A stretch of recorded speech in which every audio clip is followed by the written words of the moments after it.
Hey YouTube, it's Mike here. Thought I'd show you some of the tricks here I've been using in my garden. I have gone to a little different version. I guess what do they call the Eden garden, or back to Eden gardening method, where they use wood chips. Now I've made some modifications.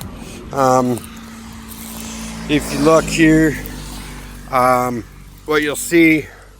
Like these are the beets, and these are some leftover carrots we haven't pulled yet.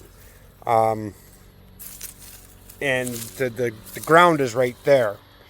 And then if you came into, say, the middle of the row here and you started digging, you'd start to find that it's a long way down before you ever get to soil.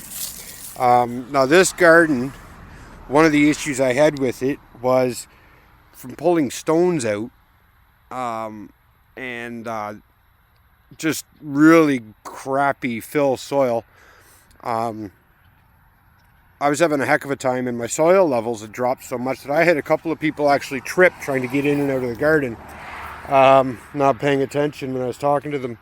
So this one here, basically what I did was in the row here, I made a mound and then a dip and then a mound, and I filled in the center full of chips.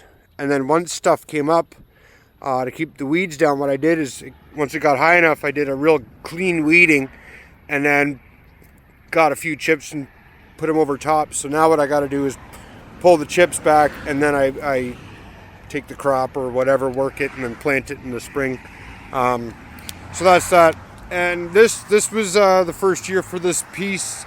I've been working this little plot here, well, all my land here, for about 7 years, and this has had load after load after load of manure and all sorts of stuff. And it's still, even with how stony and sandy it is, it's like you work it up and then plant it, get a good rain, and all of a sudden it would be so hard the weeds wouldn't grow. So I've gone to this method, and it's been working really well. I mean, I've got carrots here in this row that are just huge. There's a bunch of potatoes there sitting, ready to go in. They did well, and just the it's kept the moisture, because this was a very, I guess we'll call it an extremist garden. It would be either really dry and hard, or it'd be really wet, and everything would be kind of floating. And so what this has done by using the wood chips is it's kind of regulated it a bit. I've kept the moisture better because of the wood chips, and also I've let it dry out better because I've got the hollows now where the water can go and sit. I'm finally starting to see the worm action that they talked about. And one of the things that if you look around, one of the things they seem to forget to tell you when you start doing this chip style garden is that you need to have a good supply of something like chicken manure or other high nitrogen. I guess dog and pig would work pretty well too if you get it spread out just right. I mean, I grew corn in here, and the chips are supposed to eat up all the nitrogen. And these are just random corn, because that's the other thing I did is I did like the multi-planting. You can see I've got, there's some romaine that's gone to seed there, and that's the base of a corn plant, and there's some beans, and now I've cut a lot of them out, but there were sunflowers there, and then also in some of these rows I had squash or something like it. It's just a lot of volunteer stuff. Like that squash there, I don't know exactly where it came from, but I think my wife threw a couple of squash and pumpkins and stuff out last year.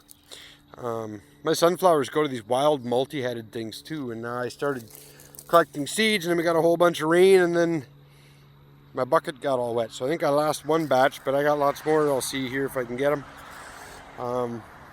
And the other thing I've done too, because of the wood chips, is like a lot of beans. I had 2 rows of peas in this over here on a trellis, some nice snap peas, and So what I'm hoping is if my chicken manure isn't going to be enough, I'll plant more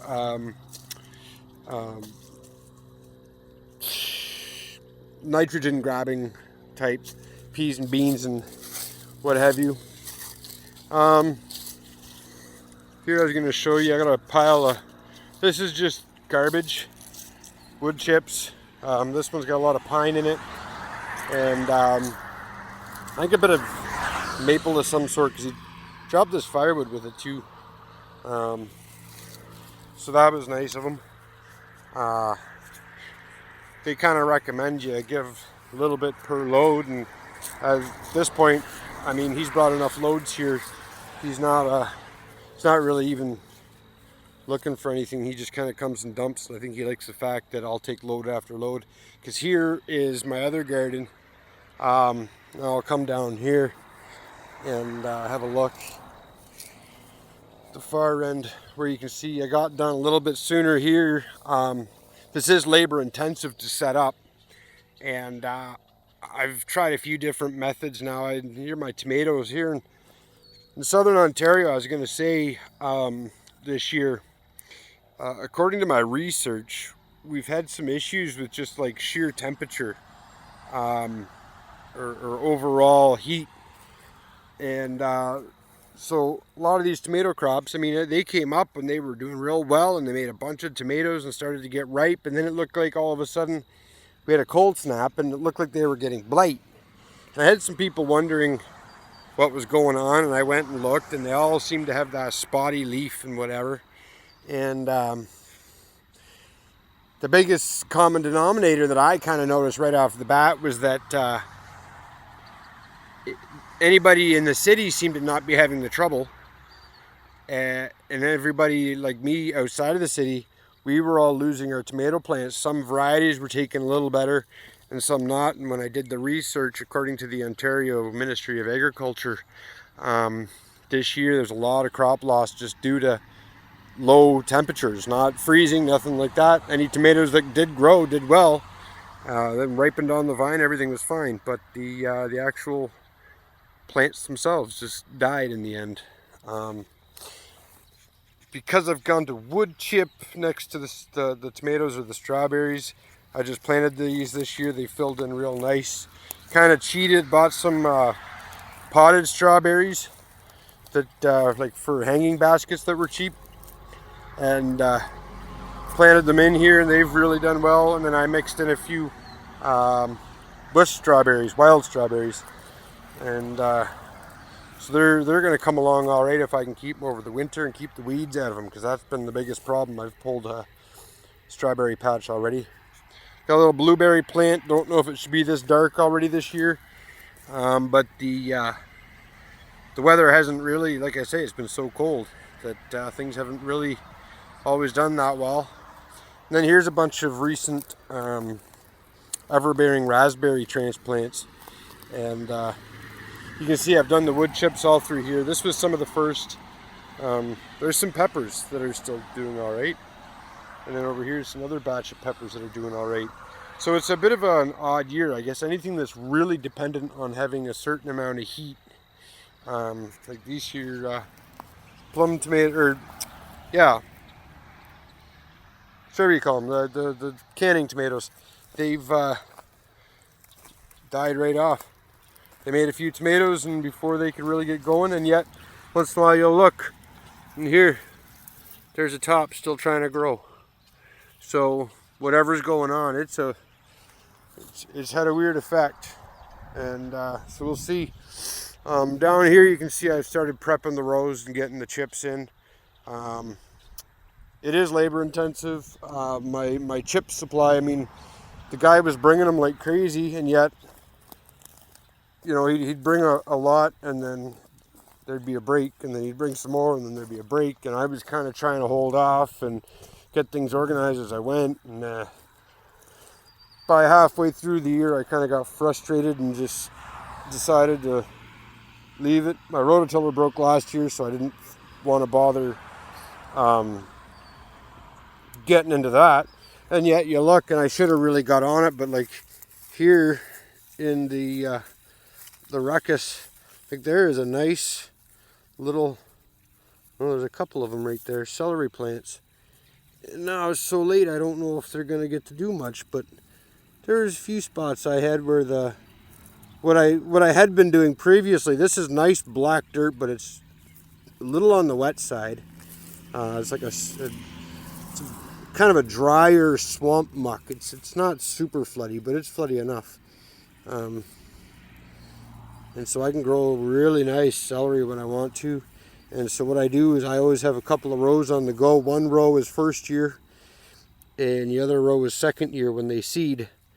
And then I try to keep the seed back. But what you get then too, that always seems to be some of the more bomb-proof stuff, is the seed that falls before you get a hold of it and takes off on you.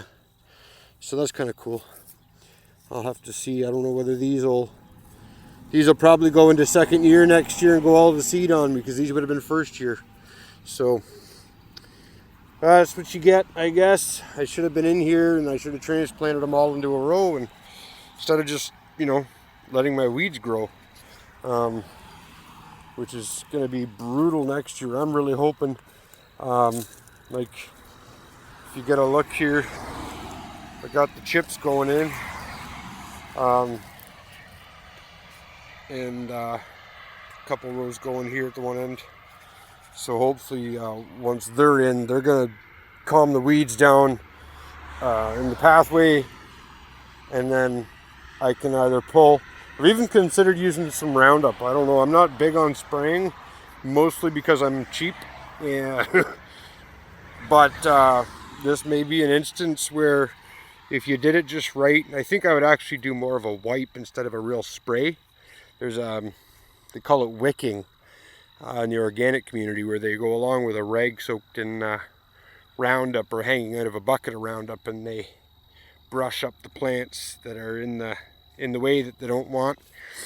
And I've never really done much of it. I've seen it done, I've seen it work, but that's one of the things I could do, I guess.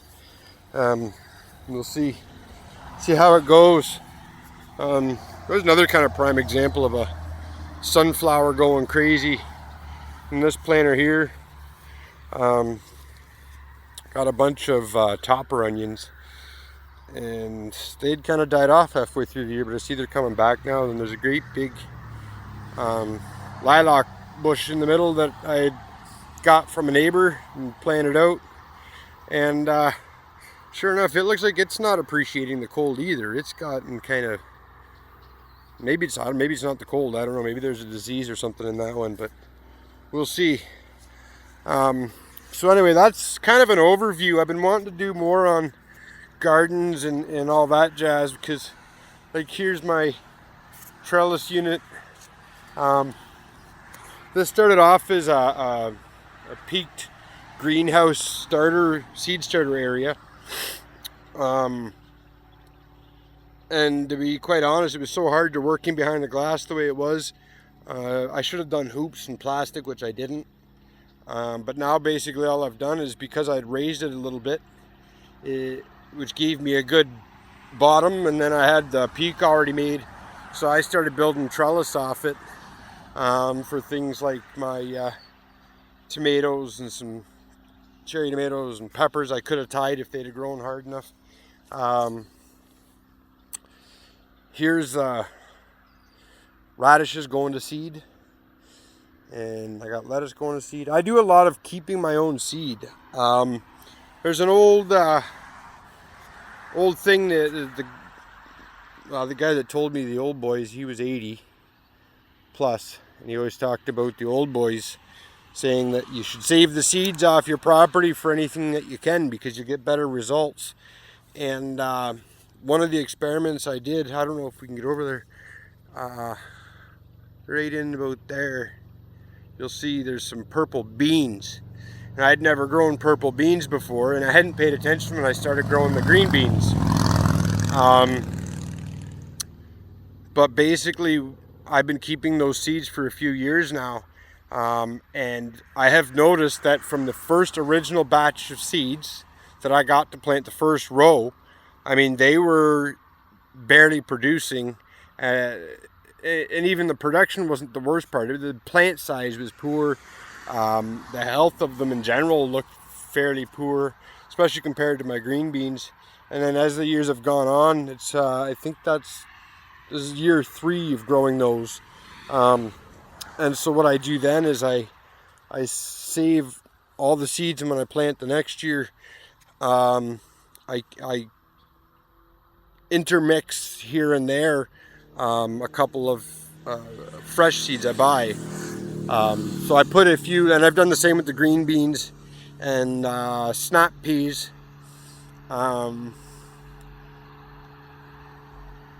Tomatoes I'm actually going to try to keep. I've got some going in the house, slips. I'm going to try to keep them going over the winter. There's that. The squash is a pain unless you plant it properly to keep seeds on that theme. Topper onions, they kind of reproduce on their own. Sunflowers I keep, and they come up on their own.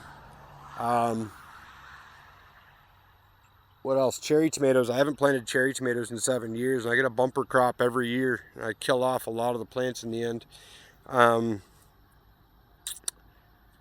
Yeah, so basically, I mean, keeping seeds, one is being cheap, and two, you get a better yield. And then I've just to keep things fresh. I guess, like say with chickens, you don't want to breed mom and dad together too many times or whatever, or not mom and dad and daughter, and inbreeding basically is what I'm looking for avoiding. So every so often I just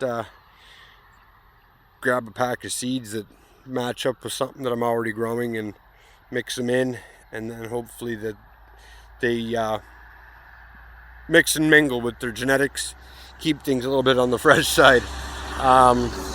So yeah, that's kind of, I guess, an over introduction to my gardening. I've been doing it for a lot of years. I have chickens for manure. I love to eat my own food. I know what's in it, and I enjoy the work. It's kind of where I go to get my head together and think about projects.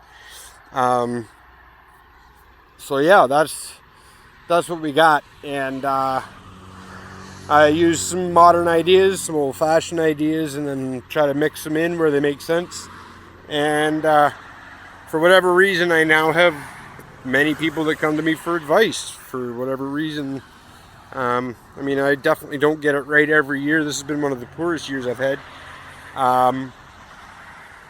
And yet I'm just going to take it as lessons. I mean, if I get a chance actually with the tomatoes, and if the climate really is going to change the way it wants to, I think I'm going to end up probably doing a greenhouse or something for year round, and to keep my heat units up even in season. So yeah, that's an introduction. Questions, comments, concerns. You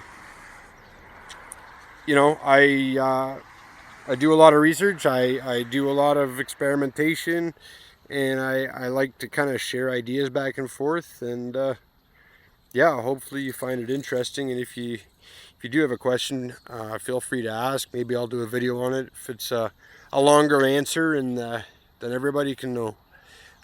So yeah, thanks. We'll talk to you.